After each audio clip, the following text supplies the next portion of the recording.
Hi everyone, good morning. নতুন একটি ভ্লগে তোমাদের সকলকে স্বাগত। আজ হ্যাপি সানডে। চা বানিয়ে নিয়েছি, চিনির খাবারও রেডি করে নিয়েছি। এখন বাজে 8:38। চিনি কখন উঠে পড়েছে আমাদের সাথে সাথে।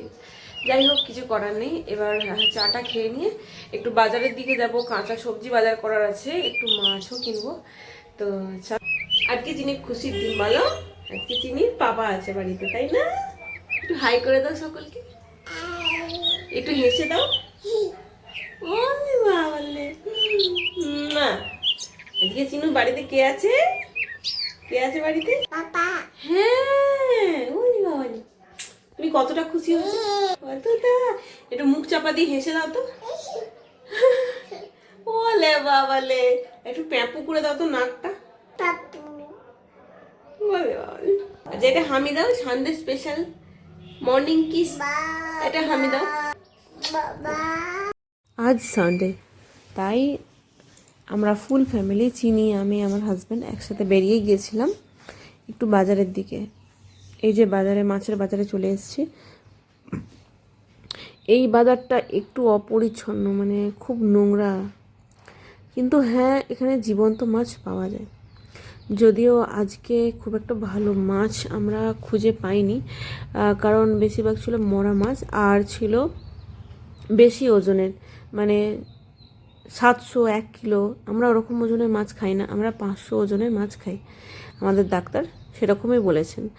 আর আজকে এখানে আমাদের আসামের যিনি চিফ মিনিস্টার আছেন, তার আসার কথা আছে, এই জন্য চারিদিকে ব্যারিকেড দেওয়া রয়েছে। এই যে মানুষরা অপেক্ষা করছে কখন কখন উনি আসবেন, সম্বর্ধনা দেওয়া হবে। সবাই দাঁড়িয়ে রয়েছে ফুল হাতে। তো আছে, অনেকে সম্মান করেন খুব।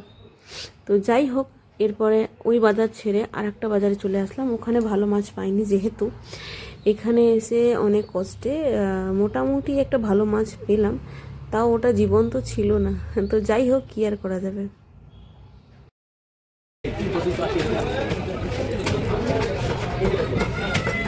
ওটা আপনি বানান, 4টে মতো বানান।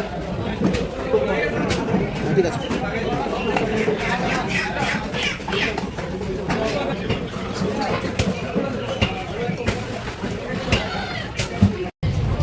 এই যে আজকে চিফ মিনিস্টার আসবে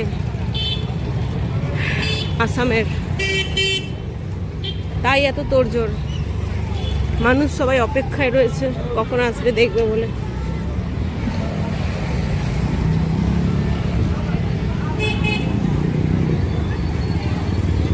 বাজার থেকে সবাই আসলাম, মানে এত চিনি, এত বদমাইশি করছে, কি বলবো।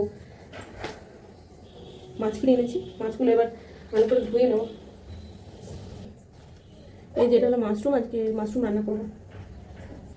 বাজারের মধ্যে চিনি এত দুষ্টু করছে যে কি বলবো, অনেক ভালো। তাই ওই সব সুপুরি রাখা আছে ট্রেগুলোতে, ওই সুপুরি ট্রের উপর উঠে বসে পড়ছে এইরকম।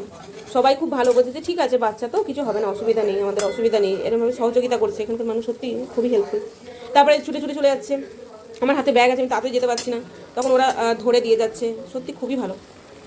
এই যে এখন আমার মানে একটা গ্লাস নিয়েছে, এই গ্লাসটা নিয়ে চা খাওয়ার মতন করছে, এরকম করছে। চিনি একবার চা খা দেখি, চিনি একবার চা খা, এবার চা খা দেখি গ্লাসে।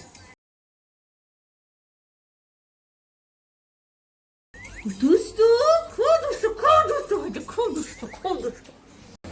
আসামে না, মানে ওয়েস্ট বেঙ্গলে যেমন সুন্দর সুন্দর রুই মাছ, সুন্দর সুন্দর কাতলা মাছ পাওয়া যায়, এখানে না অতটা ভালো পাওয়া যায় না, মানে পাওয়া যায় কিন্তু জ্যান্ত নয়। আর ইলিশ বা চিংড়ি মাছ, ইলিশ মাছ পাওয়া যায়, চিংড়ি মাছ মানে যে ছোটো ছোটো, মানে বাগদা চিংড়ি বলে যেগুলো, আমি না এখনো দেখিনি, বা কুঁচো চিংড়ি আমি পাইনি কখনো। তো তোমার যদি কেউ আসামে হয়ে থাকো, আমাকে একটু বলো তো কোন বাজারে ওই ধরনের মাছ পাওয়া যায়। মানে মাছ কিনতে গিয়ে না আমার ঠিক ভালো লাগে না, ওই ছোটো ছোটো মাছগুলো পাওয়া যায় না। মোরলা মাছ পাওয়া যায়, কিন্তু রুই মাছ ঠিক জলে চড়বে এরকম ভালো লাগে কিনতে। আমাদের ওয়েস্ট বেঙ্গলে তো ভালো পাওয়া যেত, কিন্তু এখানে ভালো পাওয়া যায় না। কি আর করা যাবে, কিন্তু তোমাদের দিকে সন্ধান জানি না, অসুবিধা হয় না। তো বাচ্চা মেয়ে আছে, ওসব মাছ পছন্দ, ছোটো ছোটো কাটা মাছ, জ্যান্ত পছন্দ। কি বলবো, এনে এনে কাজে নাই।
মাছগুলো কেটে ভালো করে নুন হলুদ দিয়ে নিয়েছি, যদিও ভালো করে মাখানো হয়নি। আর এই যে মাশরুমটা ভেজে রেখেছি, এটা আবার রান্না করব। এই যে এটা হাজব্যান্ডের জন্য কেটে দিয়েছি, সবেদা আর কুল আছে। আর এখানে কষানো হচ্ছে মাশরুম। এই যে আমার মাশরুমের তরকারি ফুটছে, আর ভাত হয়ে গেছে। আর এই মাছ ভাজা করে আজকে, মানে ভাজা ছাড়া আর কিছু করব না, কালকে থাকবে। মানে মাছ কিছু রেখে দেবো, আজকে শুধু ভাজা হবে ব্যাস। আর চিনির জন্য মাছের ঝোল বানিয়ে দেবো। তো আজকে রান্না এই মাশরুমের তরকারি আর মাছ ভাজা। ঘরের সব কাজটা সামলে হাজব্যান্ডের সাথে যাচ্ছিলাম আজকে আসামের, যেহেতু চিফ মিনিস্টার আসবেন তাকে দেখতে। কিন্তু আমাদের দুর্ভাগ্য, অথবা কিছুটা ডিলেমিও বটে, মানে কাজ টাজ করতে করতে এত দেরি করে ফেলেছি যে উনি এসছেন বোধহয় 11টার দিকে, আমরা গেছি 12টা 10-এ। তখন অলরেডি উনি রিটার্ন করে নিয়েছেন ওই জায়গা থেকে। তো কী আর করা যাবে, দুর্ভাগ্য। চারিদিকের সব সাজানোটাই দেখতে হলো। এই যে আজকে সবজির বাজার করেছি প্রচুর, ফল কিনেছি, প্লাস সন্ধেবেলাও বেরোবো মুদিখানা দোকানের জন্য। ওই যে প্রথমে নিলাম তরমুজ, তারপর লাউ, তারপর মোচা, সজনের ডাঁটা, ফল নিয়েছি কমলা, আঙুর, তারপর নিয়েছি টমেটো, কাঁচা লঙ্কা, কুল নিয়েছি।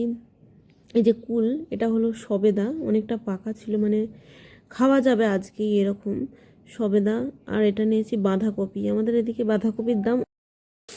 এই যে এখানে পেঁয়াজ কুচো, লঙ্কা কুচো, নুন, তেল আর মাছ ভাজা। মাছ ভাজাগুলোকে কাঁটা ছাড়িয়ে শাঁসটা বের করে নেব। আজ আমি, আমার হাজব্যান্ড আজকে আমার কাছে এটা খেতে চেয়েছেন, কি যে একটু মাছটা মেখে দিতেন। এটা তো আমার ভীষণ প্রিয় ছিলই, তো আমি হাজব্যান্ডকেও আজকে বানিয়ে দিলাম। পেঁয়াজ দিয়ে, কাঁচা লঙ্কা দিয়ে, সর্ষের তেল দিয়ে মাছটার কাঁটা ছাড়িয়ে সুন্দর করে মেখে দিলাম। মানে এত টেস্ট লাগে, কী বলবো এটাকে। অনেকে বলে মাছ মুলে দেওয়া, আমি এরকম বলি না, আমি বলি মাছ মেখে দেওয়া। এর আগে আমি যখন বাড়িতে থাকতাম তখন আমার মাছ ভাজা হলেই এটা আমি বানিয়ে খেতাম। বিয়ের পরে এখন আর সময় সুযোগ হয় না, তাই এখন আর বানাতে পারি না। তো আজকে হাজব্যান্ডকে বানিয়ে দিলাম, খুব ভালো লাগছিল। আর এটা হলো মাশরুমের তরকারি। আমি একটু ঝোল ঝোল বানিয়েছি, কিন্তু তাও এত টেস্ট হয়েছে, মাশরুমটা দারুণ, খুব সুন্দর। এখন আমার ভাত খাওয়া হয়নি, ভাত খাবো। তার আগে হাজব্যান্ডকে একটু ফল কেটে দিই, তারপরে জামা কাপড় শুকাতে দিতে যাবো, এখনও দেওয়া হয়নি। মেয়েকে ঘুম পাড়িয়ে দিয়েছি। এই যে তরমুজ কেটে নিয়েছি। খাওয়া দাওয়া করে কাজ শেষ করেই বসেছি। তো আপাতত আজকের ব্লগটা এখানেই শেষ করছি। কালকে আবারও নতুন একটা ব্লগের সাথে তোমাদের আমার দেখা হবে। আজকের জন্য টাটা, বাই বাই, আবার যেন দেখা পাই।